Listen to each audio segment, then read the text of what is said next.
The Supreme Court has upheld the 2023 Assembly election victory of Congress MLA KY Nanjegowda from Malur constituency in Karnataka. The Apex Court set aside the earlier Karnataka High Court order that had cancelled his election and directed a recount of votes. Nanjegowda had won the Malur seat in the 2023 Assembly election by a narrow margin of 248 votes, securing 50,957 votes, while BJP candidate K.S. Manjunath Gowda received 50,707 votes.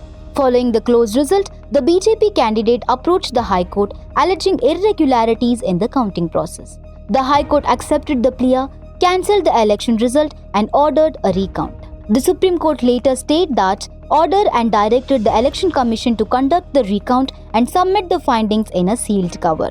After examining the report, the Apex Court found that the count did not change the result and confirmed Nanjegowda's victory. A bench comprising Chief Justice of India D.Y. Chandrachud and Justice J.B. Parithiwala ruled that there was no reason to interfere with the election outcome and held that the cancellation of Nanjegowda's election could not stand.